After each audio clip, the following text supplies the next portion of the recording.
Hola, ¿qué tal? Buenas noches. Soy el doctor Diego Cruz, soy tesorero de la actual mesa directiva de AME y en nombre de nuestro presidente, el doctor Efren Montaño, quiero darles la bienvenida a la sesión extraordinaria del día de hoy de nuestra asociación. El tema que veremos hoy es un tema bastante interesante para los hematólogos, una enfermedad poco frecuente, pero bueno, cuando se presenta andamos ahí vueltos locos corriendo por todos lados porque la vemos realmente muy poco y aunado que en nuestros hospitales pues hay poco arsenal diagnóstico, ¿no? Para tener valga la redundancia, un diagnóstico certero. Es por eso que hoy vamos a hablar de mastocitosis sistémica. Nuestra coordinadora será la doctora Rocío Luna Tentle. Ella es hematóloga de adultos, trabaja en el Hospital López Mateos de Lista en la Ciudad de México y en el Hospital Regional de Alta Especialidad de Ixtapaluca también allá en la Ciudad de México. Y pues bueno, comenzamos. Muchas gracias y bienvenidos.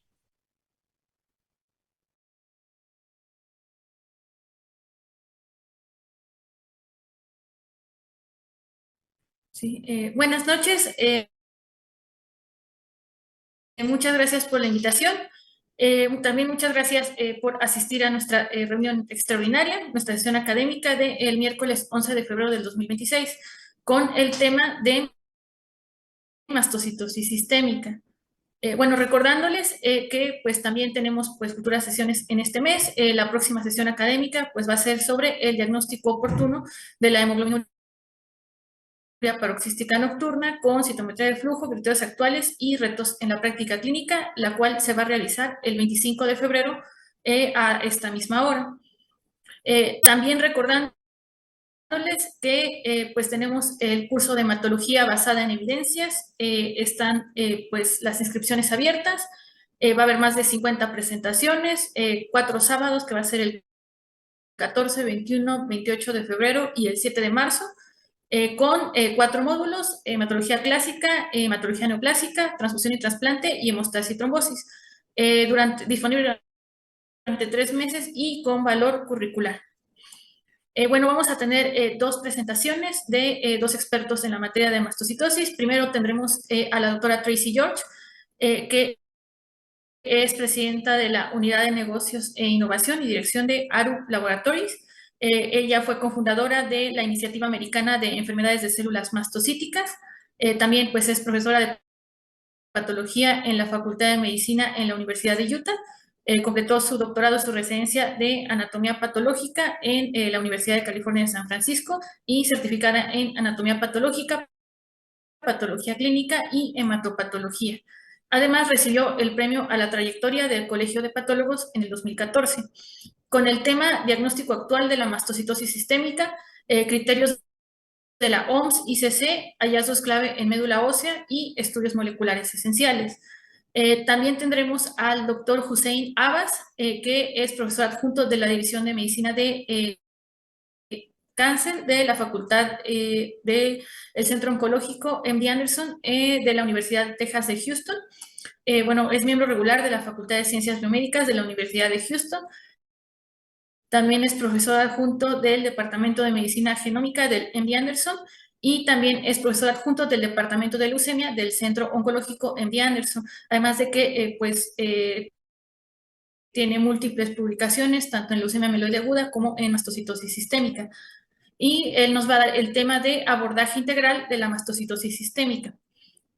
Bueno, recordando que tenemos interpretación simultánea, tienen que escoger el canal 1 si quieren el audio en español y el canal 2 si quieren el audio en inglés. Y pues no se les olvide descargar la constancia. Tienen que realizar este paso al finalizar la sesión, ya que la AME no conserva ni resguarda las constancias. También no se les olvide resolver la encuesta de calidad. Va a estar el código QR en todo momento en la esquina de la presentación, para que puedan escanear este código y responder la encuesta de calidad. Y muchas gracias por su atención. Hello, my name is Tracy George. I'm a professor of pathology from the University of Utah and ARUP Laboratories.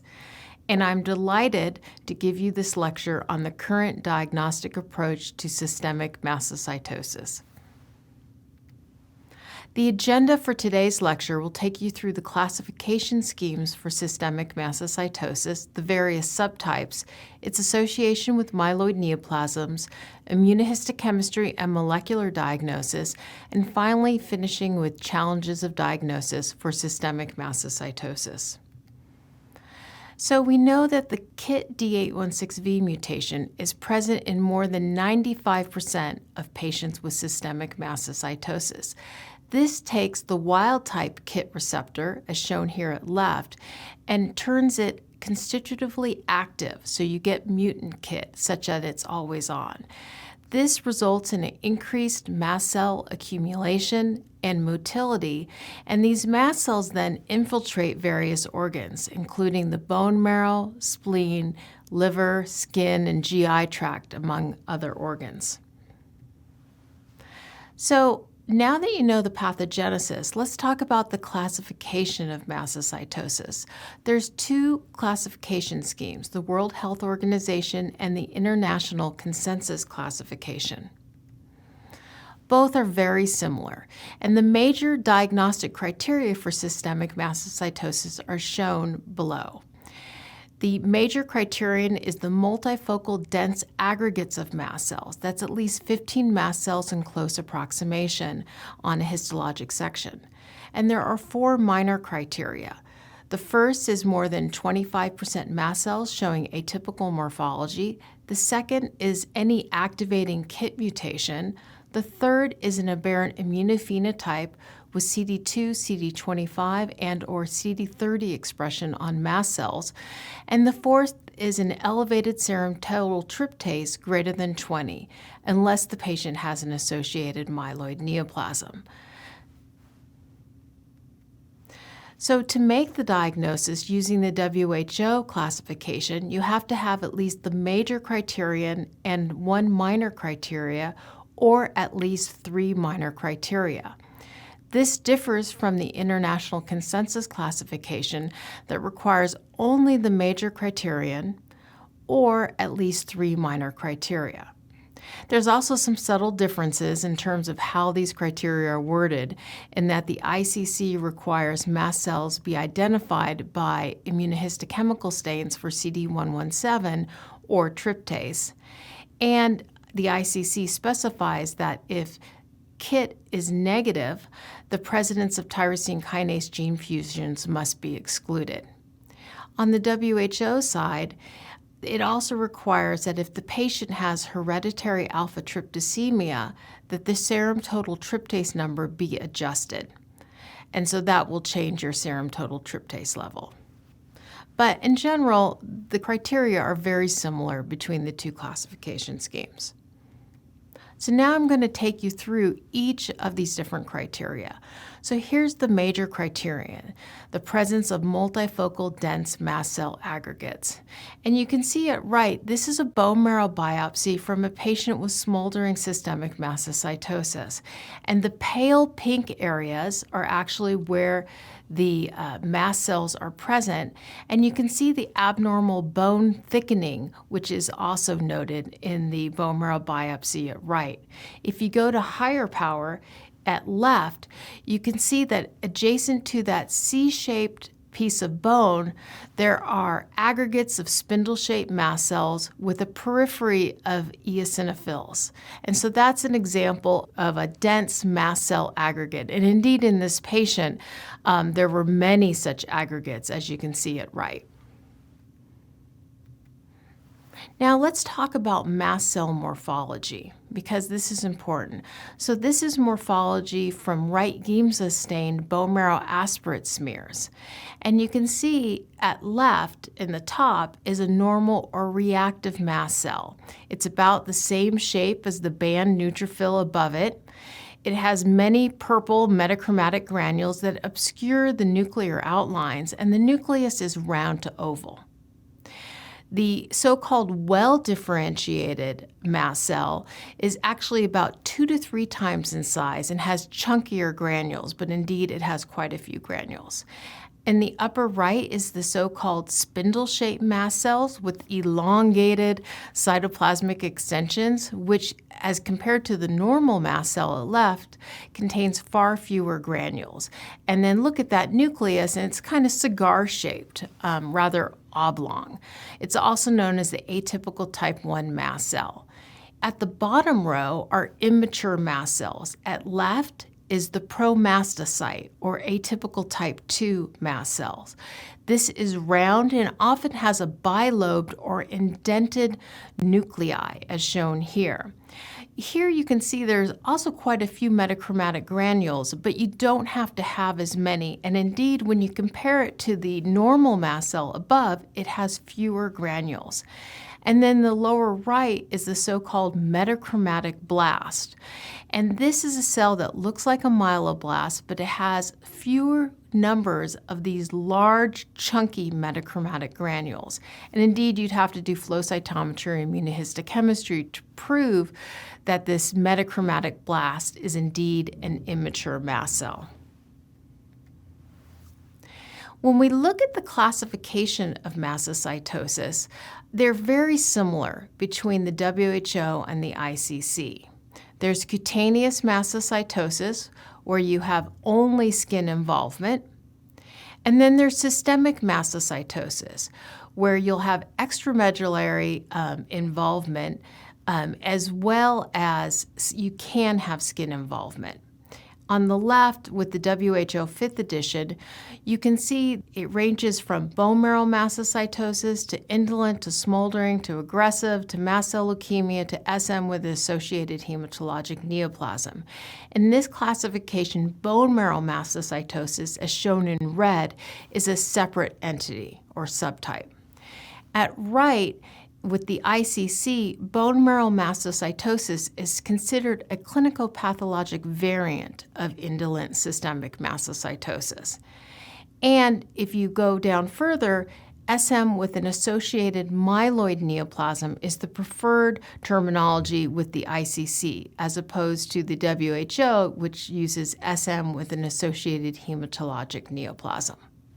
But again, the classification schemes are very similar.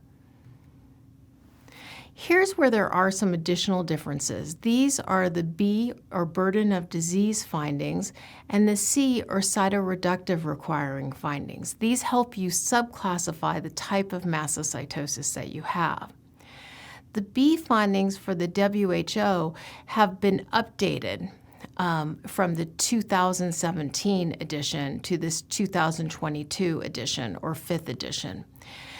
The first criteria is an elevated mast cell burden. This can be shown by 30% or more mast cells in the bone marrow and or a serum tryptase level 200 or higher and or a KIT D816V VAF of 10% or more in either marrow or blood. So any of those will give you one B finding. In contrast with the ICC uses the 2017 criteria, which is you have to have 30%, more than 30% mast cells in the bone marrow and a serum tryptase level more than 200. The second B finding is signs of myeloproliferation or dysplasia, but you don't meet criteria for an associated hematologic neoplasm. This is the same for both ICC and WHO. The third B finding is organ involvement, but without organ damage. And this manifests as hepatomegaly without ascites or organ damage, and or splenomegaly without hypersplenism and without weight loss and or lymphadenopathy. In this case, the lymphadenopathy has to be more than 2 centimeters on the WHO, more than 1 centimeter in the ICC. If you go to the C findings, these are very similar between the two classifications. Cytopenias, as shown on the slide, hepatopathy, meaning ascites and elevated liver function tests with or without hepatomegaly or cirrhosis, with or without portal hypertension. So again, organ involvement, but with organ damage. Palpable splenomegaly with hypersplenism, so platelets less than 100, with or without weight loss, with or without hypoalbuminemia, malabsorption with hypoalbuminemia, with or without weight loss, and then large osteolysis defined as 2 centimeters or greater, with or without pathologic fractures, with or without bone pain. So now let's talk about how do you use these B and C findings to define the different subtypes of systemic mastocytosis. Broadly speaking, I like to think of it simply. You have non-advanced and you have advanced systemic mastocytosis, and then you can further subclassify the disease. The reason we talk about it like this is based on survival curves that were published years ago in this very nice Mayo Clinic study. You can see that those patients with indolent systemic mastocytosis, as shown in orange in this Kaplan-Meier curve, have similar survival to age-matched controls, as shown in the gray dotted line. This separated very nicely from those patients who had advanced systemic mastocytosis, as shown in green, the patients with mast cell leukemia, the solid gray lines, SM-AHNs, and in yellow, aggressive systemic mastocytosis. So again, we have cutaneous disease, skin only, or you have systemic mastocytosis, which may or may not have skin involvement. There's patients who have more indolent SM or non-advanced SM, that's bone marrow mastocytosis, indolent SM, and smoldering SM. And then there's the 3 subtypes of advanced disease, SM-AHN, aggressive systemic mastocytosis, or mast cell leukemia. To subclassify the different types of non-advanced SM, you need to know the B findings. So patients with bone marrow mastocytosis have the best prognosis. They have 0 B findings, they have no skin lesions, they have only limited bone marrow involvement, and their serum tryptase levels are less than 125. Those patients who have indolent systemic mastocytosis have less than 2 B findings, and typically they have skin involvement. Patients with smoldering SM, which have a higher risk of progression than ISM or BMMM, have 2 or more B findings and often have a high mast cell burden. Then when we move on to advanced systemic mastocytosis, we have mast cell leukemia, defined as 20% or more mast cells in blood or bone marrow. And this typically is defined as looking at the aspirate smear or touch preparations for increased mast cells. Per the International Consensus Classification, the mast cells must be immature. This is not true of the WHO. Then there's patients who have SM with an AHN or AMN, and those patients meet the WHO criteria for an associated hematological neoplasm, and they meet the SM criteria, as I defined earlier. And then there's patients with aggressive systemic mastocytosis. These patients have to meet the definition of systemic mastocytosis and have to have 1 or more C findings, as defined below. So what about the association of mastocytosis with myeloid neoplasms? What we know is that there's a high association of systemic mastocytosis with select myeloid malignancies. So most of the patients actually who have advanced systemic mastocytosis indeed have SM-AHN. Of these AHNs, 85% are myeloid malignancies. AMLs, MDS, chronic myelomonocytic leukemias, myeloproliferative neoplasms. 5 to 6% of the AHNs are actually AMLs with 821 translocations. And this is an example of one patient right here with the images showing increased blasts, and there are a scattering of small round mast cells with coarse metachromatic granules. So those are immature mast cells. Here is some images from a study that I did And what you can see is that on these trephine biopsies from 4 different patients, there are sheets of immature cells, which are blasts. But if you do immunohistochemical stains for tryptase, this is actually highlighting the mast cells, which you could not see on the regular H&E stains. So these patients actually have SM with acute myeloid leukemia. And in a study I published more than 10 years ago, you can see the prevalence of systemic mastocytosis in select myeloid malignancies from a single institution.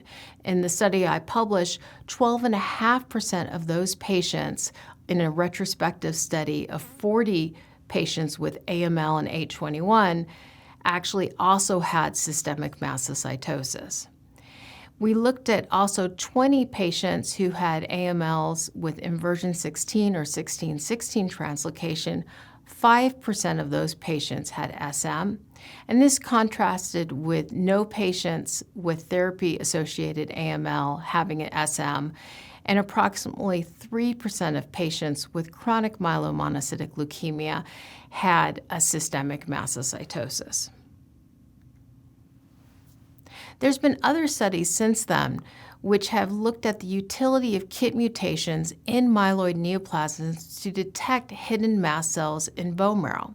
So in this NICE study, they searched their myeloid neoplasms for next-generation sequencing results for patients who had positive KIT mutations. And then they went back to the biopsies and performed immunohistochemistry for tryptase and CD117 on 49 such patients. 38 patients had AML, 6 patients had chronic myelomonocytic leukemia. And what they found is that 4 patients had SM-AHN, or 8% of their total study, and those 4 patients' images are shown above in this figure. One such patient was an AML with H21 translocation. Another was a chronic myelomonocytic leukemia, another was a myeloproliferative neoplasm, and the 4th was an AML in complete remission. So why is this important?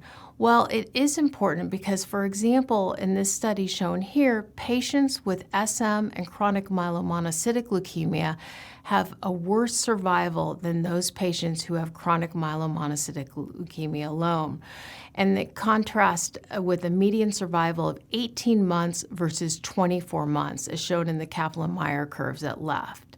And at right are showing the different characteristics between the 2 patient groups.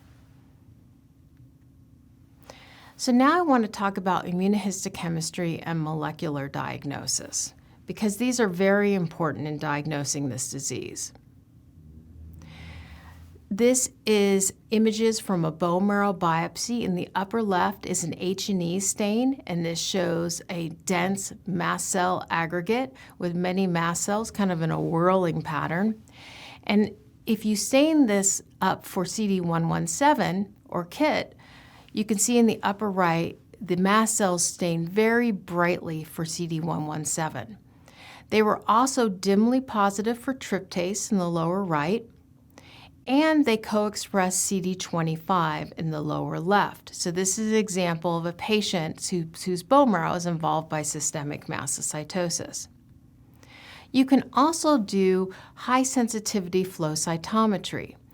And this is from our flow cytometry lab, and we have a panel that's optimized to detect mast cells, and the mast cells are in bright yellow here. In the upper left, you can see they have very bright CD117, a whole log brighter on the y-axis. And then in the upper middle, you can see that the patient's mast cells co-express CD25. They also co-express CD2 in the upper right, and in the lower left, they co-express CD30. So in this patient who happens to have mast cell leukemia, we have aberrant expression of CD25, CD2, and CD30. And so flow cytometry is an excellent way to detect aberrant antigen expression in mast cells. What about molecular assays? So what this abstract shows you from ASH from a few years ago is that NGS is not enough to detect the KIT mutations. And that's because it is just not sensitive enough for most of these patients. So this is data from the PIONEER clinical trial, which was a trial of patients with indolent systemic mastocytosis. And we found there was an increased detection of the KIT D816V mutation in these patients using a high sensitivity digital droplet PCR assay, 95% sensitivity, versus next generation sequencing of 28% sensitivity. So on the x-axis are the individual patient samples, with the blue dots representing ddPCR and the orange dots representing next generation sequencing. On the y-axis is the allele frequency. And so it's very easy to see that NGS is really sensitive down to about 1% allele frequency. But ddPCR with this particular assay took you to a sensitivity of 0.01% VAF. So what this means is that if you use NGS alone to detect the KIT mutation, you're going to miss most of your patients with systemic mastocytosis, or at least with ISM. So this is data from my own laboratory where we looked at clinical testing that was performed from about 2021 to 2024. We had over 8,000 samples of peripheral blood and bone marrow with an overall positivity rate of 15% for KIT D816V. So KIT D816V VAF is on the x-axis, and on the y-axis is the frequency. And you can see this is the distribution of the VAFs for positive cases. And what we found is that 84% of our positive samples actually had variant allele frequencies of less than 5%. So, and it depends, in some laboratories, 5% VAF is actually the cutoff that they use for calling NGS positive. In our lab, it's closer to 1 or 2% with NGS. But again, most of these patients had very low VAFs that are only detectable with ddPCR or another highly sensitive assay. So what's been published in the literature, this is a really nice Spanish study from Alberto Orfal's group that showed detection of the KIT D816V mutation in blood versus bone marrow in patients who had systemic mastocytosis. And what you can see here is that the highest discordance between blood and bone marrow was found in patients with bone marrow mastocytosis, with the discordance rate of 51%.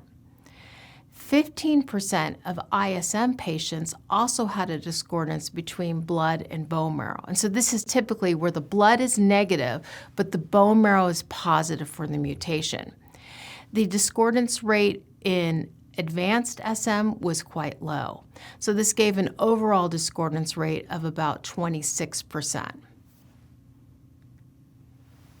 We also know that advanced systemic mastocytosis is a multi-mutated myeloid neoplasm, similar to AML.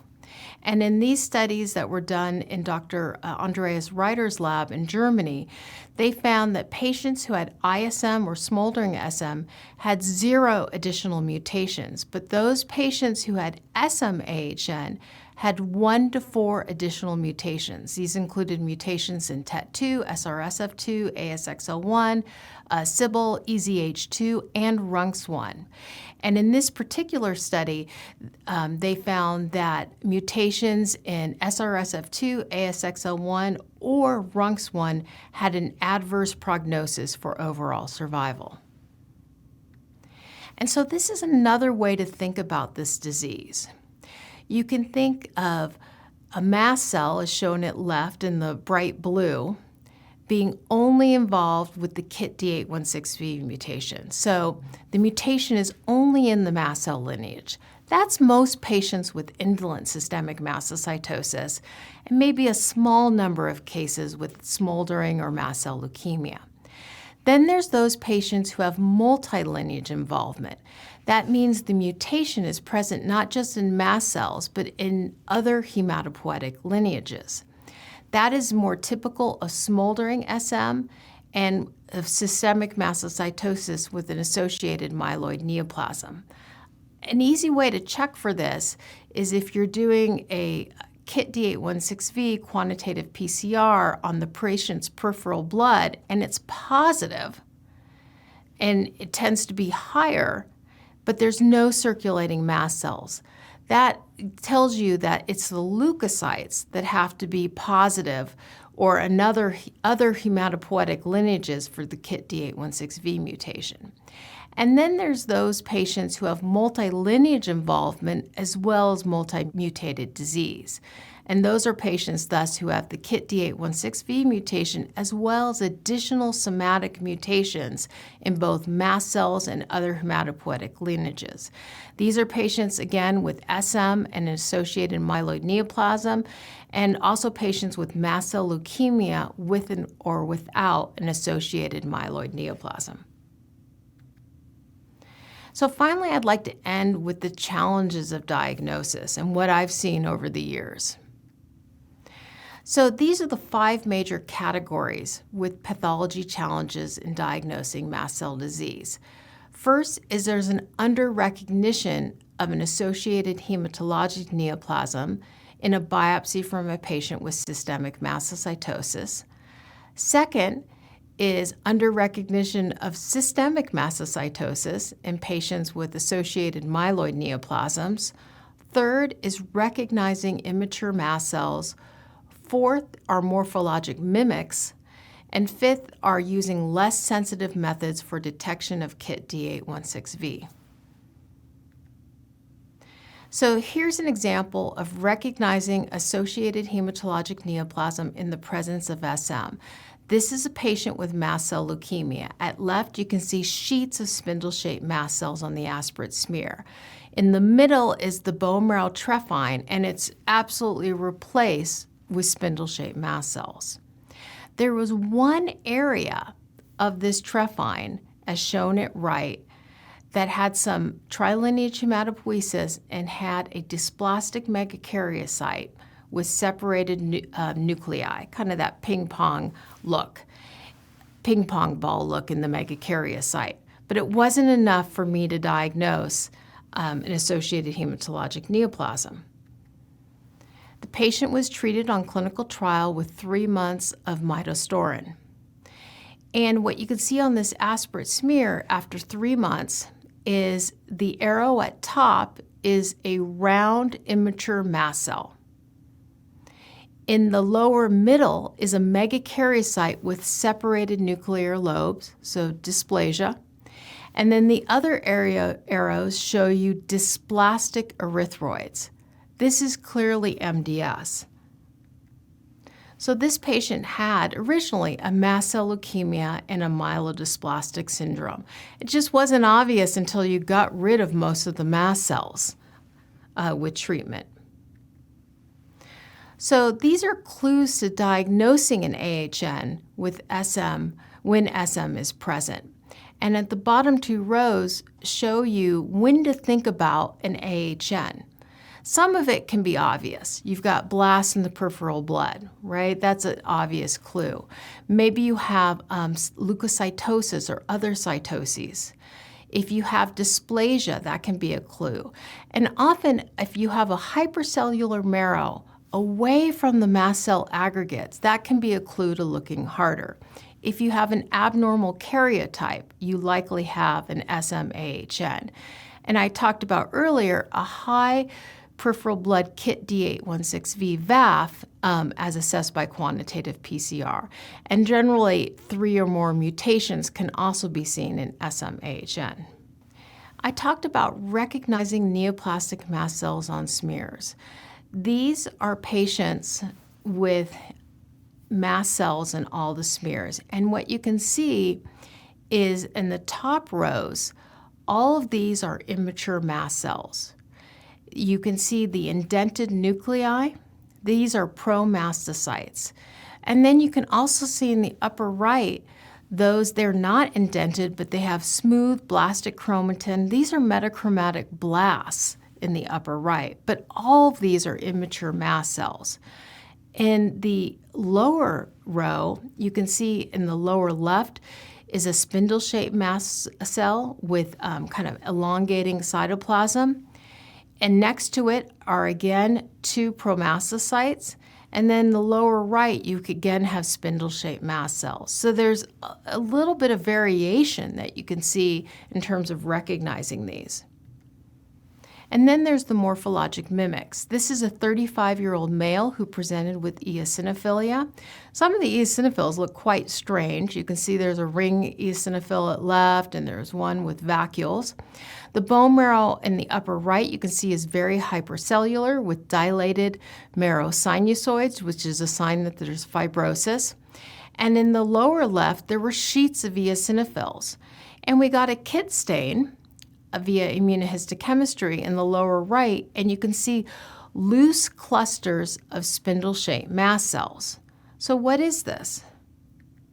This is chronic eosinophilic leukemia with a FIP1-like1 fusion gene with platelet-derived growth factor receptor alpha. So this is not systemic mastocytosis. And this is to point out that other disorders can have mast cell proliferations. And indeed, in PGFRA-associated neoplasms, the mast cells are also CD25 positive, but they lack the KIT D816V mutation. So it's important, if you do not detect the mutation or any activating KIT mutations, that you do either FISH or PCR looking for these PGFR alpha, beta, or FGFR1 associated neoplasms. So in conclusions, I've taken you through classifications, subtypes of SM, the association with myeloid neoplasms, some of the finer points of immunohistochemistry and molecular diagnosis, as well as challenges of diagnosis. So lastly, I'd like to thank you for your attention and also invite you to join AIM, the American Initiative in Mast Cell Diseases.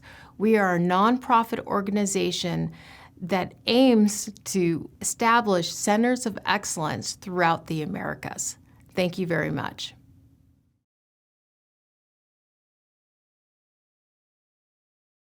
Voy a ir al lado clínico de la mastocitosis y realmente lo que significa.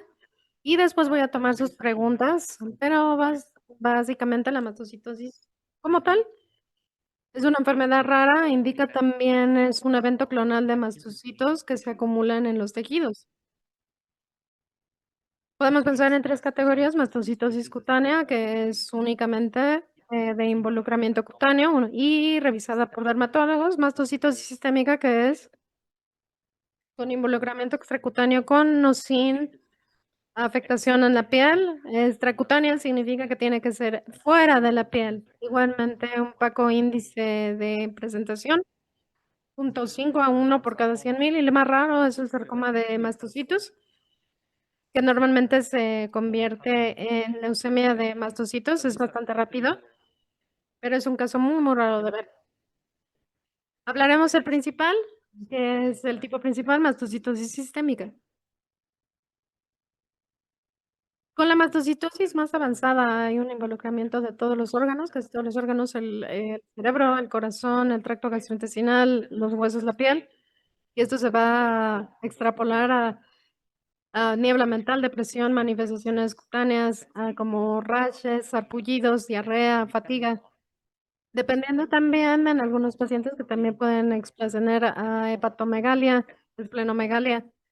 Cada órgano realmente se ve afectado por la enfermedad. Una de las características que vemos en estos pacientes es este tipo de lesiones que se llaman lesiones monomórficas, que son pequeñas, tienen la misma forma. Si se acercan y pueden verlas, hay un eritema, enrojecimiento. Estas pacientes lesiones confluentes también incluso que ocurren en los muslos o en otras partes del cuerpo. Estos en los niños, diferentes tipos de lesiones, normalmente polimórficas en los niños, y estas lesiones normalmente se van.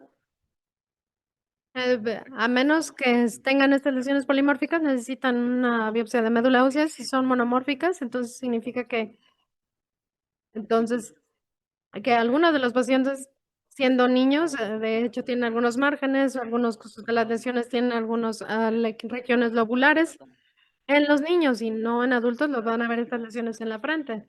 Normalmente en los adultos no ven este sarpullido, pero no todo el mundo se le ve este sarpullido, pero es una de las maneras de identificar a estos pacientes.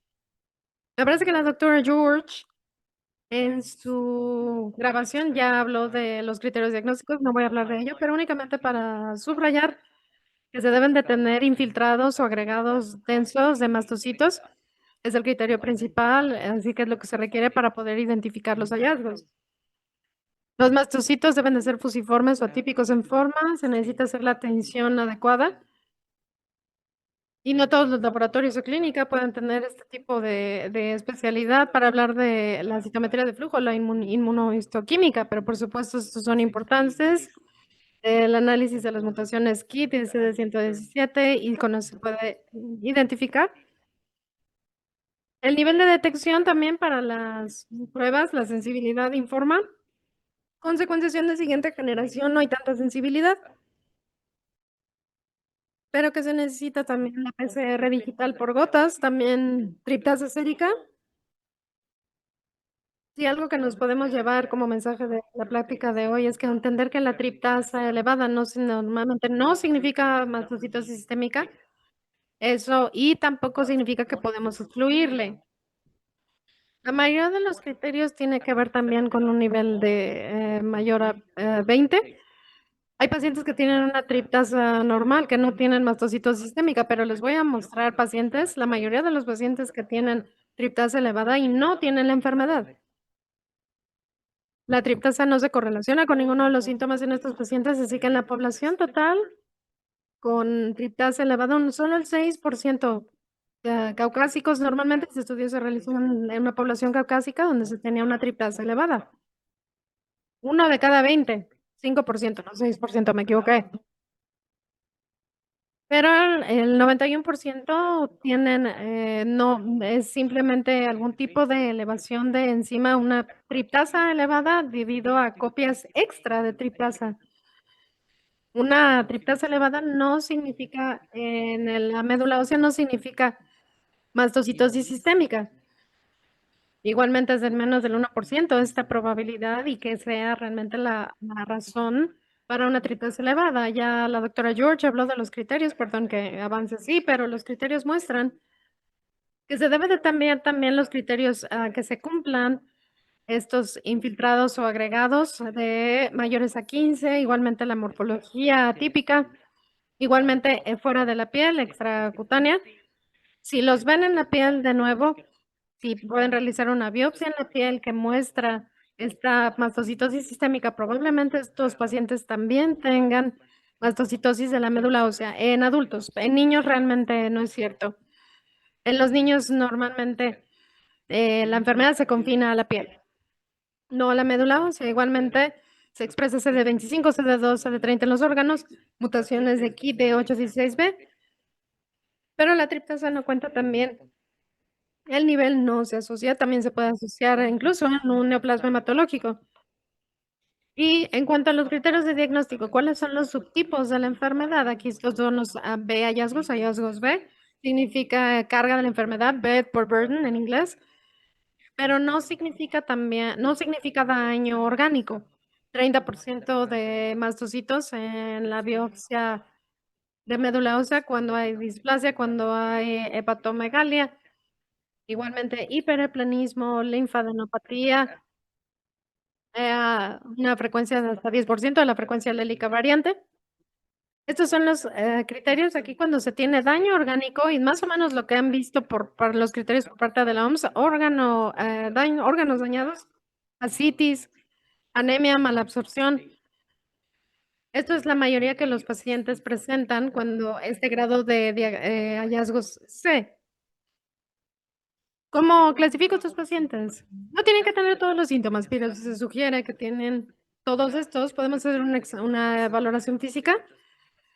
El nivel de triptasa, no necesariamente para el diagnóstico, la médula ósea, igualmente un ensayo de alta sensibilidad, si cumplen con los criterios para mastocitosis sistémica. Sí o no, tenemos que ver si hay un mayor del 20% en el aspirado, no en el frotis, tiene que ser en el aspirado. Y si lo hay, entonces cuando le llamamos leucemia de mastocitos, un pronóstico terrible, normalmente ha cambiado en los niños, pero realmente es un pronóstico muy pobre y pues no queremos dejar de diagnosticarlo, es muy, muy raro, es la forma más atípica. Si son leucemia de mastocitos, vamos a ver si hay un neoplasma hematológico asociado, si hay neoplasma mieloproliferativa, podría ser leucemia mielomonocítica crónica, síndromes mielodisplásicos, entonces hay un componente de todos modos, podrías ver un componente de mastocitosis sistémica. Igualmente, si hay hallazgos, por ejemplo, de 2 centímetros, mastocitos de más de 2 centímetros, anemia, trombocitopenia, eso también podría ser importante, la triptasa de más de 200. Entonces, esto podría también aparecer en el aspirado. Si pensamos también en un punto, en una enfermedad agresiva, si hay un mayor conteo de hallazgos B, si tenemos el tipo indolente de mastocitosis sistémica, ahí es en donde pensamos también en una carga más alta en comparación a los hallazgos C, en donde no hay daño orgánico. Cuando pensamos igual en algunos de los criterios de diagnóstico, estos son los criterios principales y estos son los subcriterios. En el 25% de los casos, de hecho, no vemos los criterios principales. Es difícil de diagnosticar la enfermedad, pero y consideramos los subcriterios. Igualmente, en los neoplasmas hematológicos asociados y a la mastocitosis sistémica, tenemos que ser muy exactos con los otros 3 subcriterios. Realmente las pruebas no son tan sensibles, así que realmente sí se puede realizar un diagnóstico equivocado, porque quizá los pacientes o los médicos no pueden diagnosticar de manera correcta con los criterios y eso puede crear entonces un diagnóstico no adecuado. No solo un mal diagnóstico, sino también hay cosas en las que ni siquiera estamos pensando y eso es otro de los problemas que tenemos que pensar y también un escenario que hemos visto comúnmente. Ya con el diagnóstico y es correcto, entonces, ¿cómo tratar a estos pacientes? La primera pregunta que tenemos que preguntar es si este paciente necesita tratamiento, porque no todos lo requieren. Si necesitan tratamiento, estamos hablando de tratamientos sintomáticos con bloqueadores H1, H2, estabilizadores, etcétera. Si esto no es suficiente para controlar todos los síntomas, entonces tenemos que estar cambiando de medicamentos. Si no es necesario, tenemos que pensar en inhibidores de la mutación KIT. Igualmente, KIT normalmente no es una mutación salvaje, raramente lo es. Realmente mm, sí necesitamos un ensayo, unas pruebas de alta sensibilidad. No utilizamos midostaurina debido a los síntomas gastrointestinales y avapritinib, a menos que si no podemos utilizar avapritinib, entonces sí usamos midostaurina dependiendo del paciente, pero con el tipo indolente, este es el estándar de tratamiento, no importando el diagnóstico. De todos modos, para estos pacientes se encuentran en riesgo de anafilaxia. Estas son algunas de clasificaciones de los fármacos para el control de síntomas, para la piel, bloqueadores de H1, H2, sodio cromolina también, que se puede utilizar cada 6 horas, pero pueden utilizar sodio cromolina también como una emulsión o como una crema. Y si hay síntomas gastrointestinales, también aspirina, eh, pero tal vez algunos pacientes podrían empeorar con anafilaxis si utilizan aspirina, pero normalmente es segura también para las cefaleas. Montelukast también, pero tienen que tener cuidado porque algunos de estos fármacos tienen un potencial para la depresión, entonces tienen que tener cuidado con ello. Si tienen una anafilaxia recurrente, también omalizumab, que realmente no utilizo este tipo de inhibidores, pero hay que tenerlo en cuenta y tenerlo en cuenta. y algunos tratamientos para la médula ósea. Ahora vamos a hablar del el tipo indolente. Normalmente se ve en el 60-70% de los casos. Normalmente avapritinib 25 miligramos. En el estudio Pioneer, comparando placebo, aquellos pacientes que recibieron 25 miligramos de avapritinib de 2-1 y en comparación a placebo, tratamiento de hasta 6 meses, todos con avapritinib 25 miligramos todos los días, con un score de los síntomas totales, con el criterio de valoración siendo la triptasa sérica, los niveles de la reducción, igualmente la reducción de los agregados de mastocitos. Pueden ver con avapritinib, esta es esta línea azul, buena reducción a 24 meses y el total de score de los síntomas. Igualmente, en comparación a placebo, pueden ver que sí hay una mejora. Estos son algunos de los mejoramientos en la piel, como pueden ver el antes y el después. Hay menos sarpullido. Igualmente, este sarpullido monomórfico mejoró después del tratamiento con avapritinib. Este es un estudio de 2023, pero bueno, las plaquetas sí son menores a 50, entonces sí hay una hemorragia crónica. Casi no lo observamos en pacientes, pero es algo que tenemos que tener en cuenta. Lo que sí observamos es edema, enrojecimiento, edema facial, igualmente alguna elevación de la edema cutáneo. Esto se presentó en el estudio Summit. Bezuclastinib en comparación a placebo es un estudio muy similar del que les había mostrado como Pioneer. El score total de síntomas en cuanto a lo que reportaron los pacientes y sus síntomas. El criterio de valoración, de nuevo, pueden ver aquí que hay una reducción muy buena de los síntomas en comparación a placebo. Un valor bastante significativo. Este es ahora, me parece, vamos a ver, este fármaco va a ser aprobado pronto, bezuclastinib. Tiene un perfil de seguridad que es bastante bien tolerado y seguro. En comparación a avapritinib, pero también avapritinib y la ventaja con bezuclastinib es que el color cambia. Este es bastante bien tolerado. Igualmente hay una reducción de efectos adversos, así que no hay que tener ninguna precaución extra en comparación a otros fármacos, pero con bezuclastinib, lo que se presentó en ASH, también no hubo una buena reducción de mastocitos, prácticamente que pueden ver la ausencia de los mastocitos en 6 semanas. Así que hay una muy buena reducción a la semana 24, casi todos los pacientes que recibieron el fármaco, que es una muy buenos datos para la patología. Para el tipo avanzado, avapritinib también, en el estudio Pathfinder, en donde compararon avapritinib también, e incluyeron pacientes también con un tratamiento previo. Como pueden ver aquí, es que estos pacientes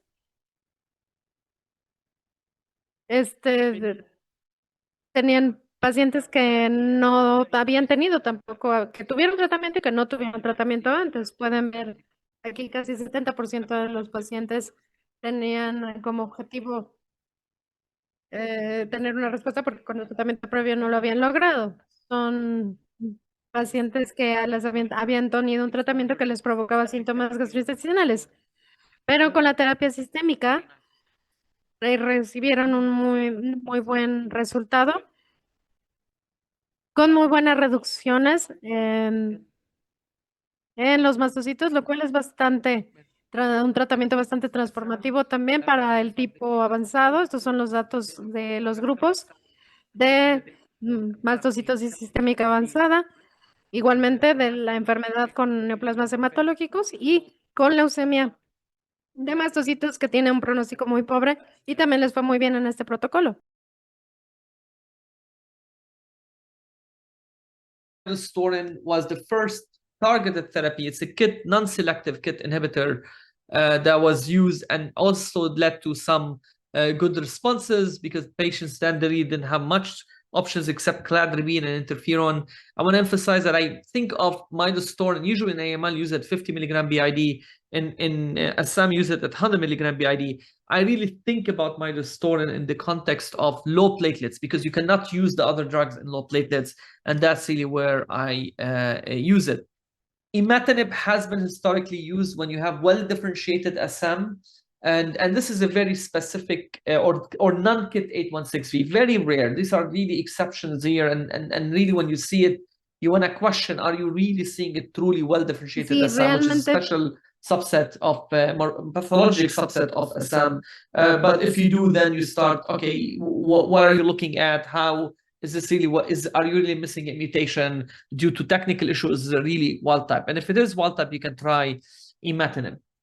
Really, the diagnostic challenges of Assam include the fact that patients take 7 years to be diagnosed. So really, it's an understudied, under-recognized disease.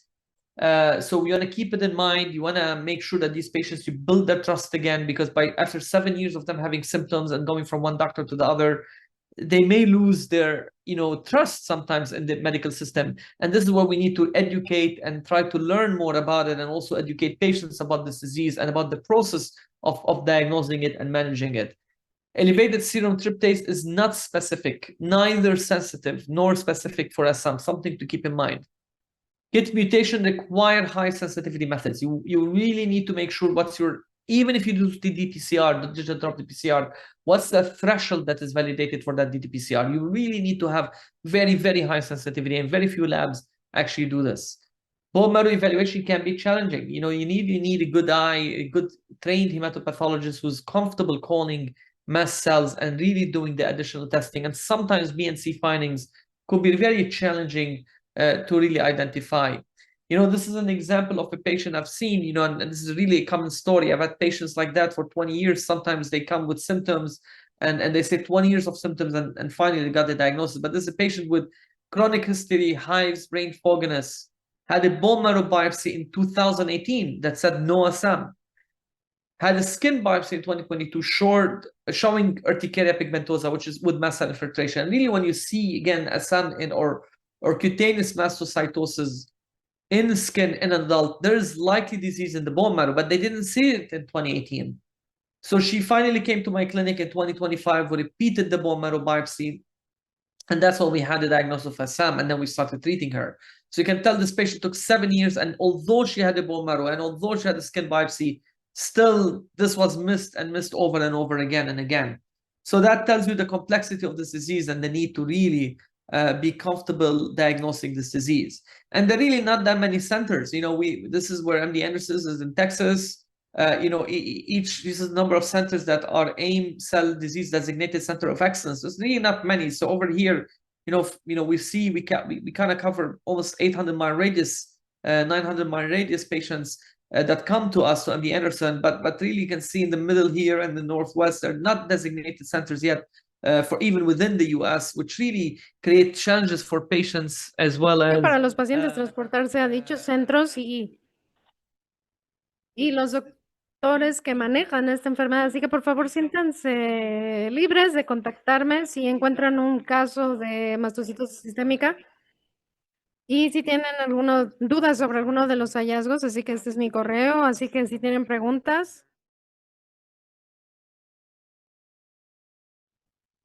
Bueno, muchas gracias por la presentación. Ahorita vamos a entrar a pues la sesión de preguntas y respuestas. Si alguien tiene alguna pregunta. Bueno, vamos a empezar con las preguntas del público. Nos preguntan si el hecho de tener una mastocitosis cutánea es un factor de riesgo para desarrollo de mastocitosis sistémicas avanzadas.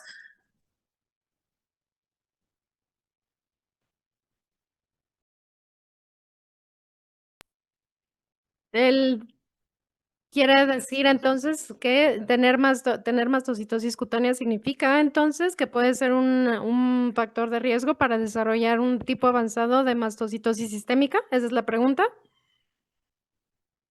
Sí, esa es la pregunta que nos hacen.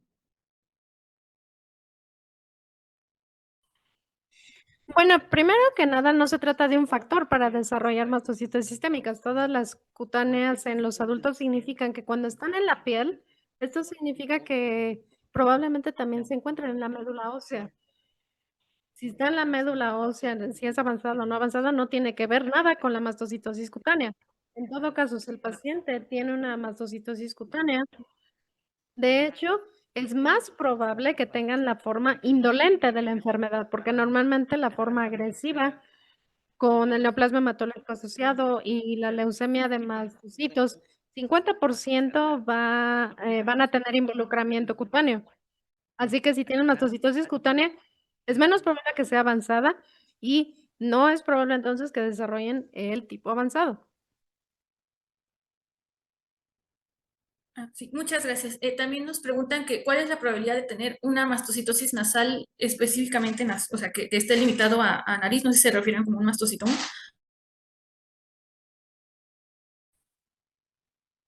Limitada la nariz, no. No creo haberla observado. No estoy enterado de ello. Podría haber mastocitosis que invada la nariz, pero la mastocitosis sistémica, hay que pensar que la mastocitosis es un término general para poder definir a una concentración de mastocitos, pero la mastocitosis sistémica es un evento clonal y no se va a limitar a la nariz. Nunca lo he visto y no espero que únicamente invada la nariz y es el tipo sistémico. También podría ser mastocitosis quizá, pero no la forma sistémica.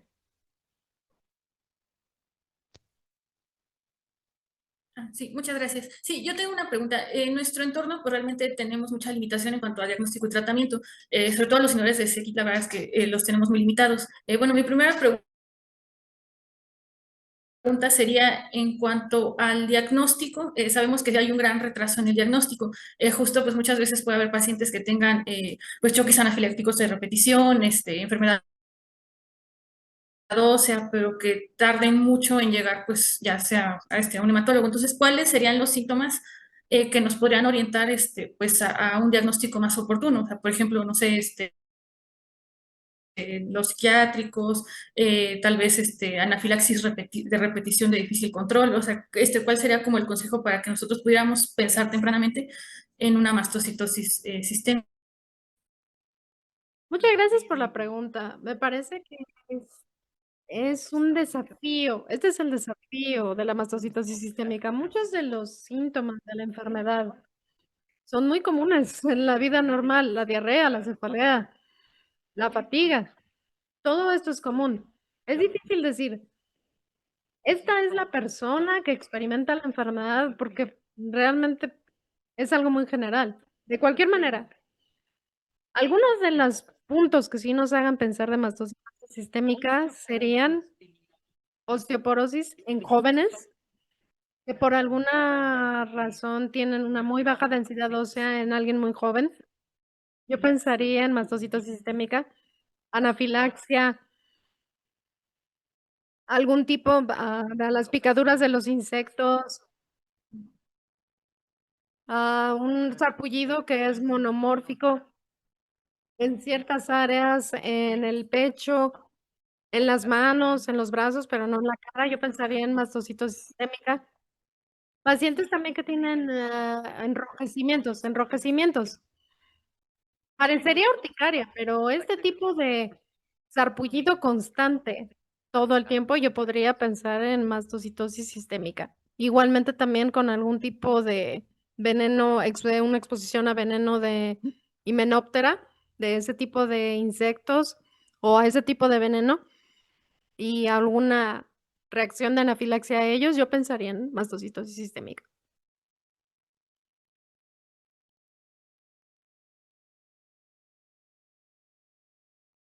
Sí, muchas gracias. Bueno, también otra de las preguntas es, bueno, justo dado el hecho de que no tenemos mucha disponibilidad de pues ciertos niveles específicos de aquí, ¿qué tan factible podría ser usar imatinib y qué tasas de respuesta se tendría con el imatinib si fuera la única opción que tuvieran?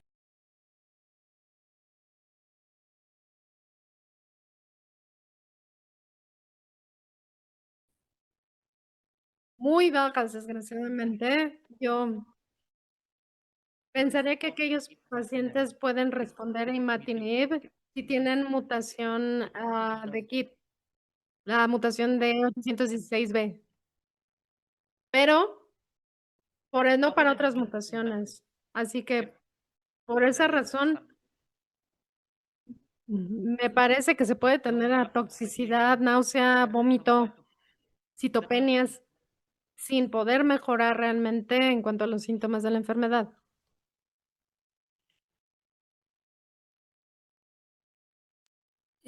¿Y aún tendría papel el uso de interferón o de pues, citorreductores como la hidroxicarbamida en caso de que no tengamos? Sí, históricamente es lo que se ha utilizado, de hecho.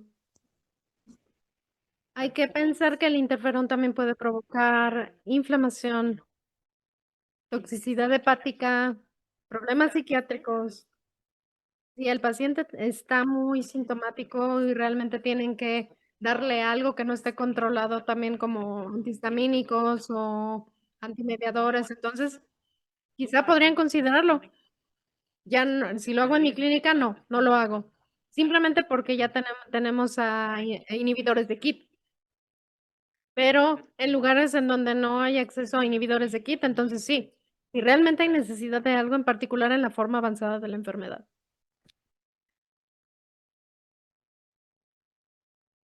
Sí, muchas gracias. No sé si igual tengan alguna otra pregunta.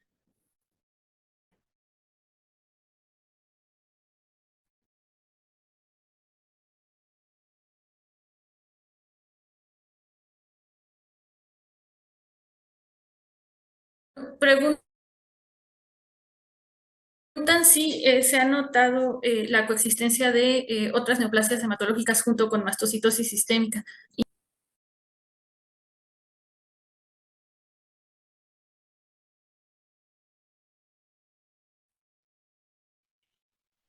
¿Podría repetirse? Neoplasias no hematológicas. Ajá.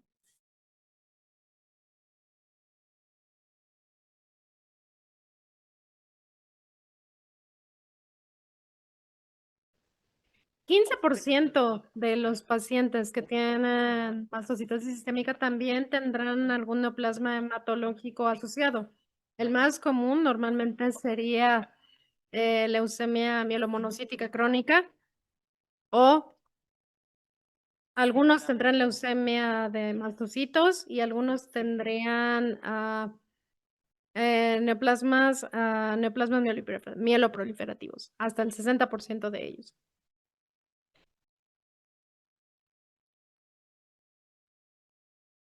Y tumores sólidos no hematológicos, sarcomas, algún otro tumor.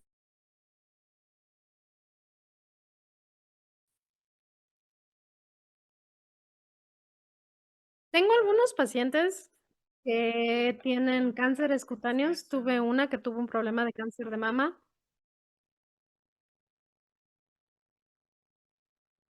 Pero nada asociado de ese tipo, no. Algo que se me ocurra, no.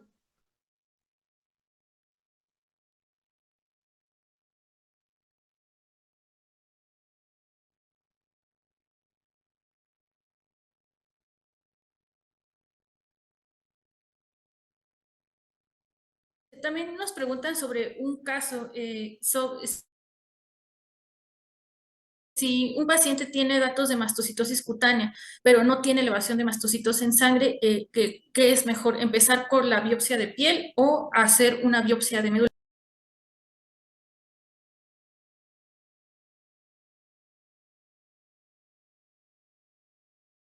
Muy buena pregunta, sí. De hecho, tengo pacientes que tienen mastocitosis sistémica con triptasa absolutamente normal, niveles de triptasa sérica normales. La única manera de diagnosticar mastocitosis sistémica es realmente obtener una biopsia de otra cosa que no sea de la piel.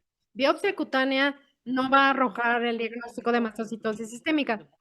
El órgano más involucrado es la médula ósea. Si tienes cualquier duda, ahí es donde se puede descartar mastocitosis sistémica. Se necesita una biopsia de médula ósea.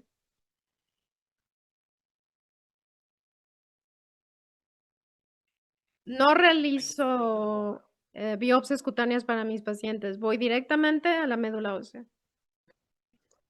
Si no están seguros y quieren comenzar con la biopsia cutánea porque es más fácil y más práctica, vean si hay mastocitos y si los hay, entonces vayan a la médula ósea. Pero Pero diagnosticar a alguien con una biopsia cutánea de mastocitosis, diagnosticar mastocitosis sistémica únicamente con una biopsia cutánea, no, no es la manera.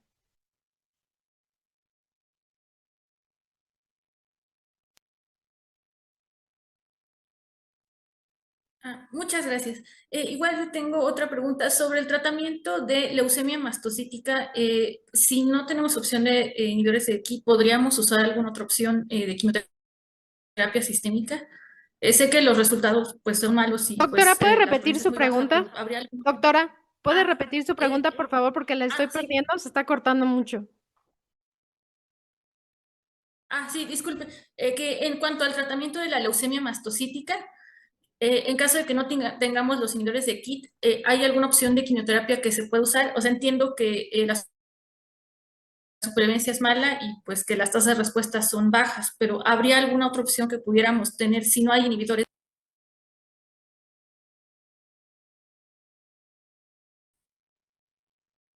Sí, ya, cladribina me parece que es buena idea por metro cuadrado. Sí, también. Yo, ma-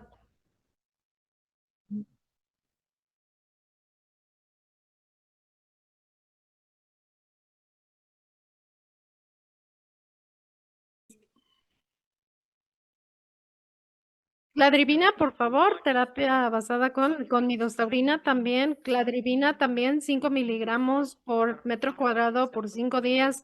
Esa es la recomendación dependiendo de cada paciente. Midostaurina empezando con 50 miligramos y incrementando a 200 miligramos. Y también la tarabina también con 100 miligramos 2 veces al día por 5 a 7 días. Ese es el esquema que yo recomendaría. Pero a veces no se puede hacer eso. Normalmente cladribina con agentes hipometilantes, así que no hay un estándar de terapia, pero cladribina y midostaurina, esos dos fármacos tienen actividad en contra las leucemias de mastocitos. Muchas gracias. Igual te hacen otra pregunta, que si es posible que las lesiones cutáneas de mastocitosis puedan comportarse pues como evanescentes, o sea, que puedan aparecer en un lado y desaparecer en otro el mismo. Sí, sí, sí, sí, es muy común. A estos pacientes les pueden referir que, bueno, tenían las lesiones cutáneas, pero ahora ya se quitaron y ahora ya volvieron. Quizá algunas vuelven, por ejemplo, cuando hace mucho calor, cuando hace mucho frío, cuando están estresados con el ejercicio. Todos los que son estresantes para ellos, este tipo de condiciones, van a incrementar la aparición de estas lesiones cutáneas. Sí, sí es verdad.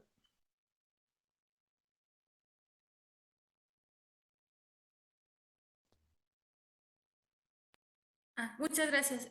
No sé si alguien más tenga alguna pregunta.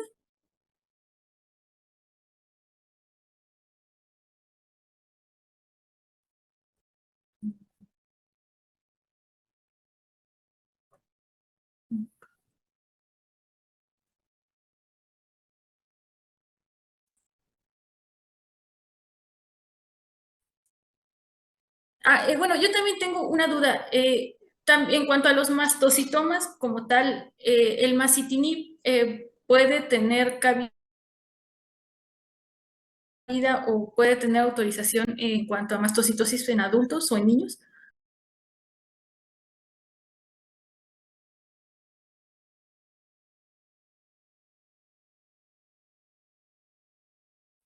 El mastocítoma es muy raro.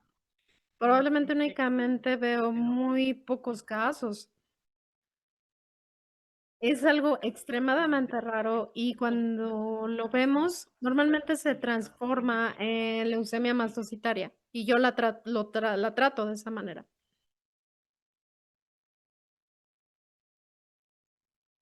Muchas gracias. No sé si alguien tenga otra pregunta.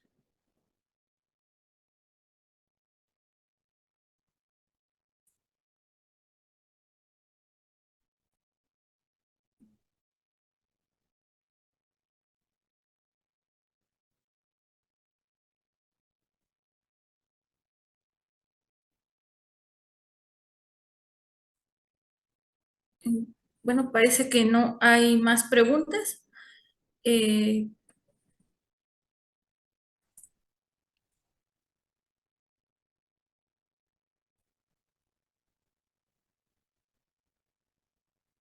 Bueno, pues si no hay más preguntas, agradecemos pues a los ponentes por su excelente presentación. Pues realmente sí es una enfermedad muy rara y es cierto que en nuestro entorno pues tenemos muchos problemas en cuanto al diagnóstico y el tratamiento, pero pues lo más importante pues es pues un diagnóstico oportuno y pensar en ello. Entonces, cedo la palabra al doctor Diego Cruz.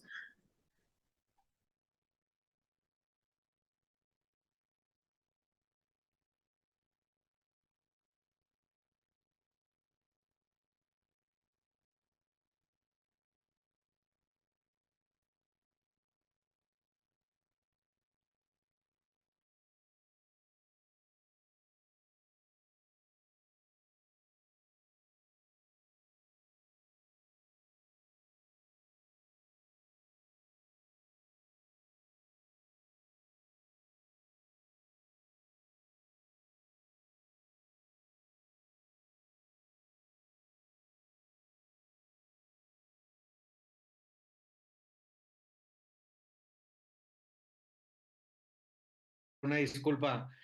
Muchas gracias a la doctora Luna como coordinadora de la sesión. Muchas gracias a los ponentes, al doctor Abbas, a la doctora George.